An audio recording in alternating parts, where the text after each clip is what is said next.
Mengetahui tidak adanya dalil adalah dalil bahwa memang orang itu tidak ada, atau memang minimal orang itu bukan anak Ahmad bin. Yang kedua pakai dalilnya adalah la ibrata bidzannil bayyini khata'uh, tidak direken, tidak dihitung sebuah sangkaan yang telah jelas salahnya. Guru-guru kita, yai-yai kita, mbah-mbah kita tidak pernah nanya-nanya silsilah. Kalau ada Habib, ana Habib turunan Nabi, Masya Allah, terima kasih Bib, barokah, doain pondokane, doa Allahumma sholli ala sayyidina. Siapin, gak punya duit juga, alhamdulillah.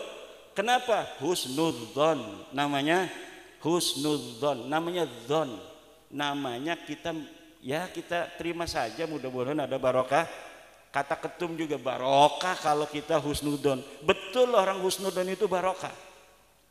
Tetapi apabila sebuah dzon itu qad tabayyana khata'uhu fala sabila lahu bid-dalil, maka tidak boleh lagi dijadikan dalil.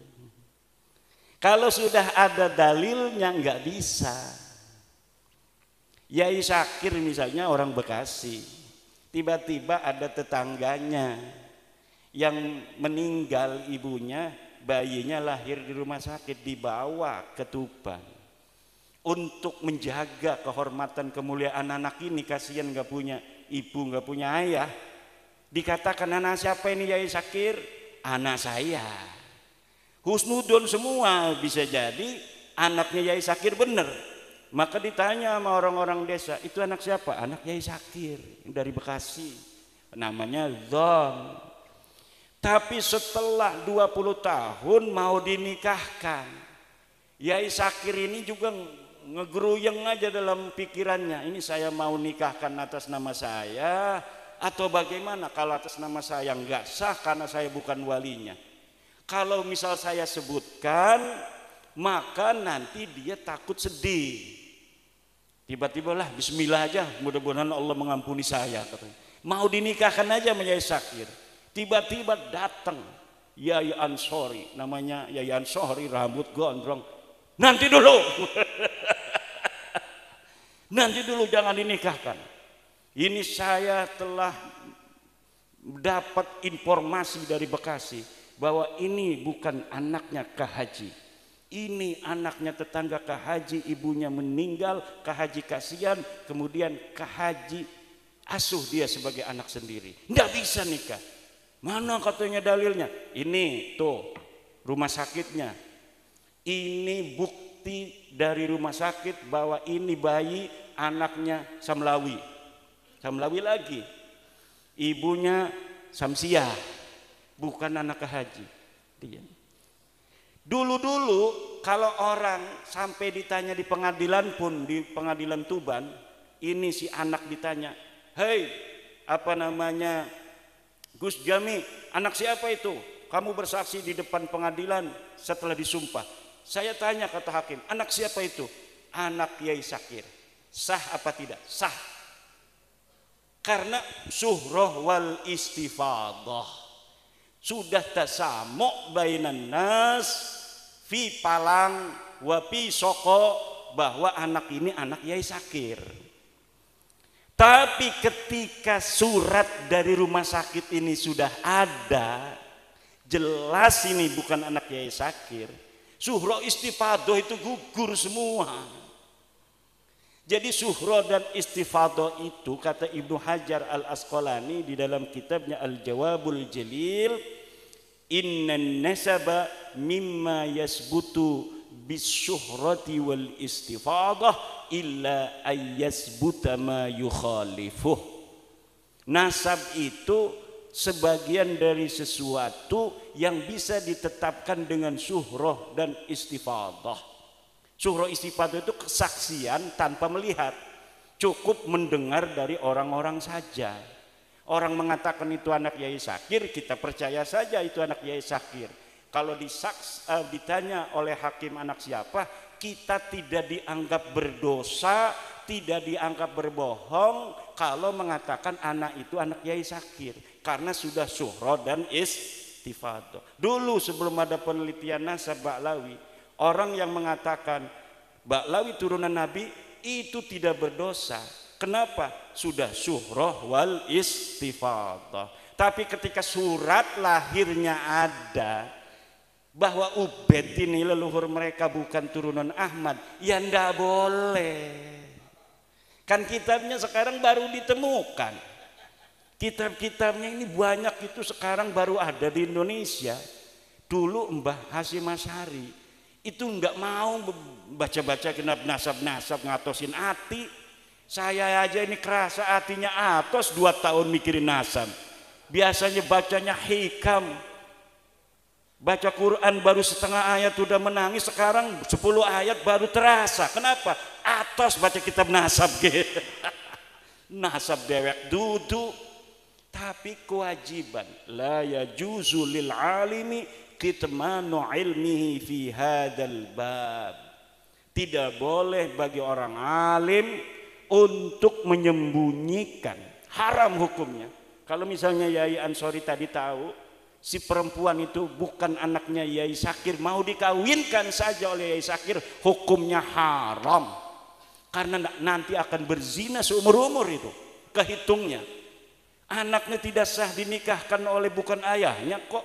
Ayah angkat tidak sah menikahkan, tapi Yai Sakir menikahkan yang bukan anaknya. Anaknya mengira bahwa dia itu sudah sah nikahnya, padahal indallahi la yasihhu, inda Syekh Sakir sendiri la yasihhu, inda Ki Ansori juga la yasihhu. Lah ini, nah kita sekarang kasihan sama mereka. Wis dok aja marah-marah dok. Sira tutup putune Nabi, wong lian bisa tutup putune Nabi dadi bupati. Ki Abdul Hamid Mujib nyalon wali kota, orang ngandel-ngandel nasab. Jokowi raja kita, raja besar. Ini raja besar Jokowi, jangan macam-macam. Raja besar mengalahkan Raden Wijaya, apalagi Patih Nambi. Apa yang Tuban? Ranggalawe. Itu masih leluhur saya itu. Saya masih punya sila ke Ronggolawe, Lembu Peteng, wis macam-macam amat, Kebo Anabrang segala macam itu ada. Orang-orang dulu itu rajin mencatat silsilah. Ada juga yang tidak sama sekali mau. Kebetulan ada orang yang rajin nyatet dari ponak-ponakan sepupu-sepupu. Ya akhirnya kita tahu bahwa ada gerobokan di Joko Tarub segala. Saya ini masih turunan bidadari Pak, Nawang Wulan. Joko Tarub kan ada di gerobokan tuh. Lah itu tidaklah ada artinya sebuah dzon apabila sudah ada bukti. Tidak bisa. Ada lagi yang bilang jangan fitnah Ubaidillah, Imam Al-Ubaidillah. Imam apa? Orang nggak ada namanya di dalam sejarah. Mujtahid mutlak. Mujtahid mutlak itu kan sebangsanya Imam Syafi'i. Yang semasa dengan Ubaidillah itu banyak ulama-ulama disebutkan di dalam kitab. Kitab-kitab di Yaman tuh banyak yang dikarang dari abad ke-4, ke-5, ke-6, ke-7, ke-8, ke-9. Katanya di Hadramaut tidak ada kitab yang dikarang karena lagi perang. Nggak sempet yang namanya itu nulis-nulis nasab. Ada Mbak Yai, ada. Ini kitabnya nih. Ini kitab Yaman, namanya kitab Tabaqat Fuqaha il Yaman. Abad ke-5, karangan Ibnu Samrah. Ini kitab Asy-Syajarah Al-Mubarakah, menerangkan tentang Ahmad bin Isa. Anaknya 3 tuh, Muhammad, Ali, Husain. Tidak ada namanya Ubaid. Wa yu'abbiru bil jumlatil ismiyati hada indan nasabin yadullu alal hasri. Iftah kitab Syekh Mahdi Rajai Al-Muqibun Qala fi al-muqibun idza 'abbara an-nassabuna bil jumlatil ismiyyati hada yadullu 'alal hasri. Kalau seorang ahli nasab di dalam kitabnya menggunakan jumlatun ismiyah, fa'aqibuhu min salasati banin, itu kan jumlatun ismiyatun, itu ada hada yadullu 'alal asri bimana anna auladahu munhasiratun fi salasati baninin la ghairu, tidak ada yang lain. Tidak bisa dalam nahu jumlah ismiyah itu tidak bermakna hasr, ya itu dalam nahu. Tetapi likulli fannin mustalahatun, likulli fannin mustalahatun. Setiap fan ada mustalahnya, setiap fan ada istilahnya. Katanya tidak konsisten ini di dalam kitab As-Sajarah Mubarakah. Di dalam kitab sebelumnya anaknya 4, tapi dalam Sujalah Mubarakah ini menggunakan 3. Kitab abad keberapa itu yang anaknya 4? Itu menggunakan jumlah ismiyah anaknya 4, katanya kitab abad ke-5. Tapi kenapa di kitab abad ke-6 anaknya 3? Saya bisa jawab itu. Pada saat itu anaknya 4, tetapi ahli nasab itu punya kaidah yang ditulis itu hanya yang berketurunan.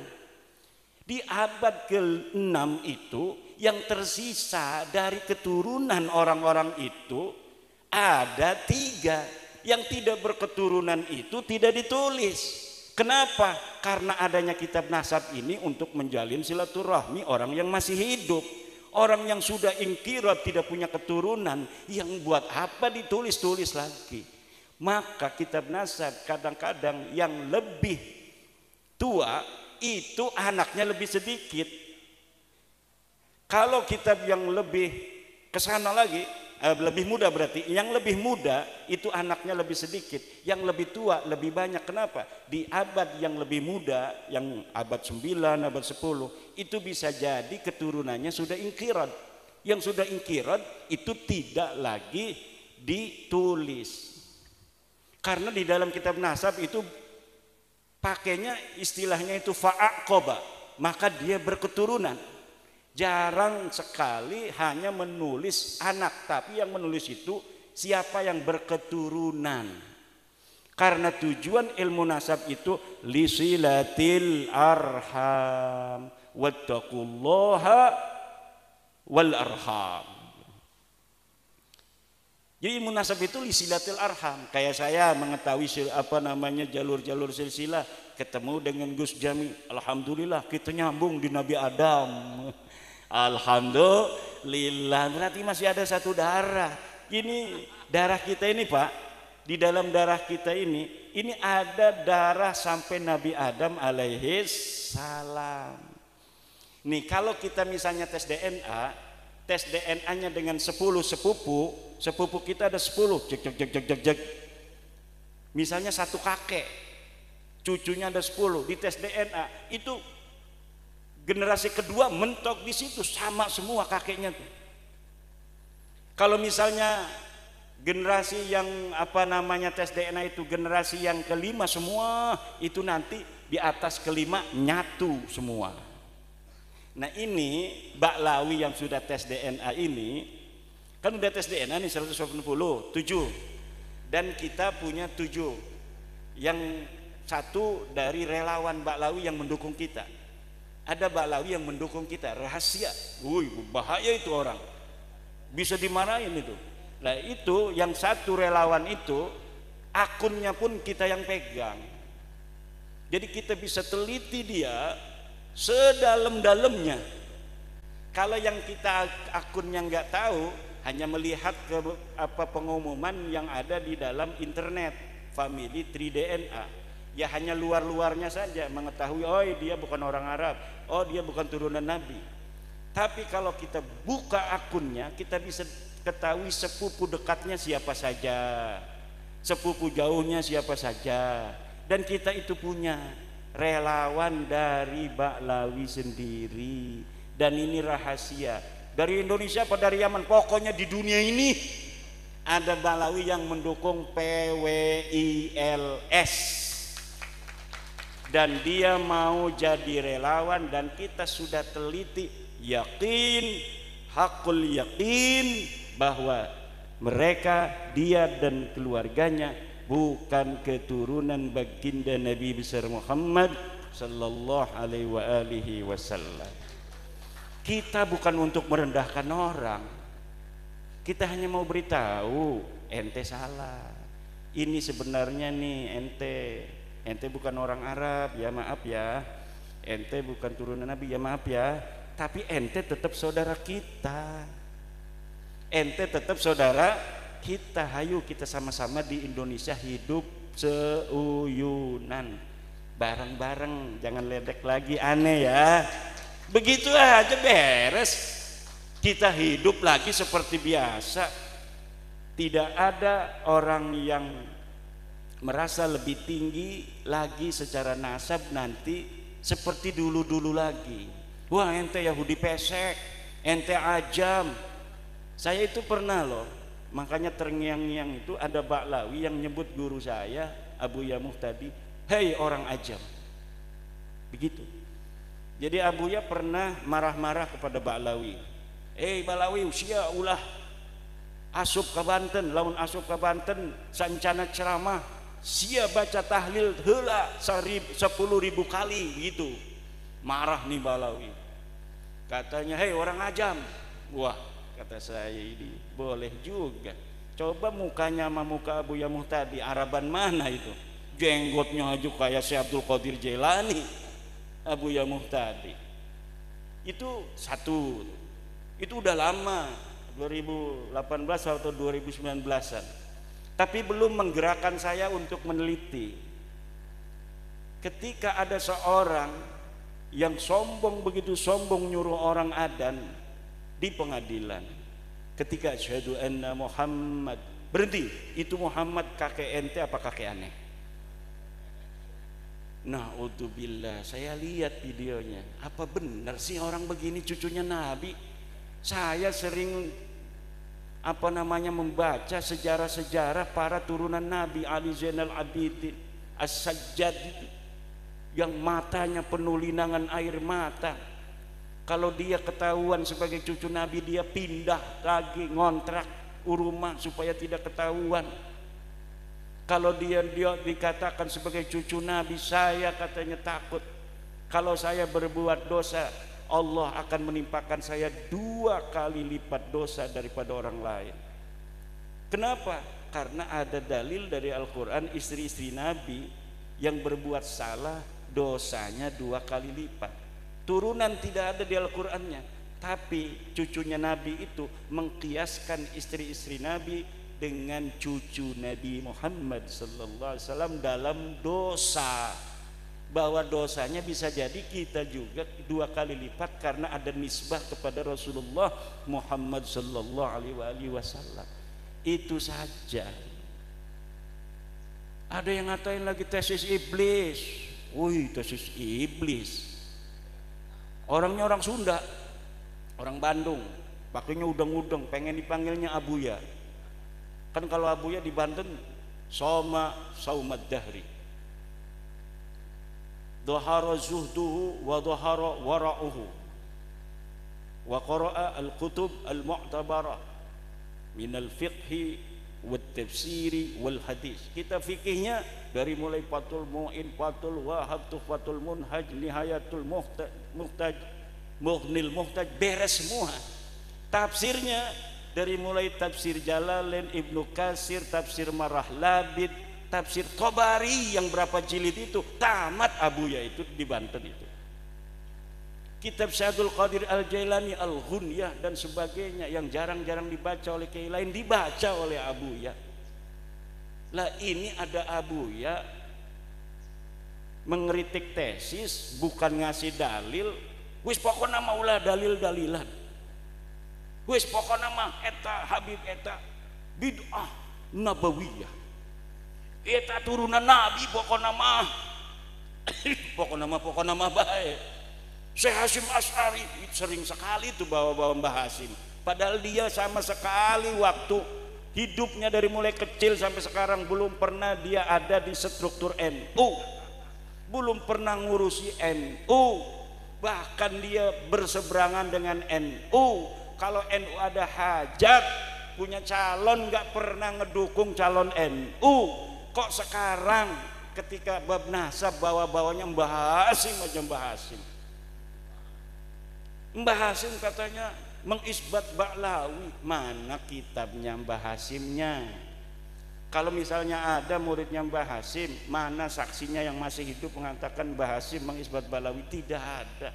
Mbah Hasim itu kalau ada Habib dihormati, kiai masih siapa aja dihormatin. Kalau datang dikasih kopi, dikasih kue, begitu. Mbah Khalil Bangkalan katanya, hormat kepada Habib. Ya hormat mak kiai kita mah semua orang dihormatin. Dihormatin, tapi ada enggak Mbah Khalil mengisbat? Mbah Khalil itu sering nulis kitab loh. Ada enggak kitabnya? Yang mengisbat itu Imaduddin Usman Ba'lawi, itu kitab dulu saya, Fikratun Nahdiyah. Saya mengisbat Ba'lawi. Jelas itu kalimatnya. Wa min duriyatin nabi atau wa min ahli baitin nabi Ba'lawi. Itu namanya mengisbat. Astagfirullah. Ya kan itu walaisa alaikum junahun fima akhta'tum bihi. Tidak berdosa saya. Makanya Hanif Alatas itu pakai dalilnya kitab saya, ngajar saya. Kalau Imaduddin sekarang itu katanya dia kemasukan apa? Tapi ada ulama Banten namanya Syekh Imaduddin Usman Al-Bantani. Wih, lengkap itu. Dalam kitabnya Al-Fikratun Nahdiyah. Dia mengisbat Ba'lawi. Gimana lagi? Gayanya kan hebat kalau kita kan kurang gaya. Kiai-kiai kita itu ngajar Fathul Muin aja.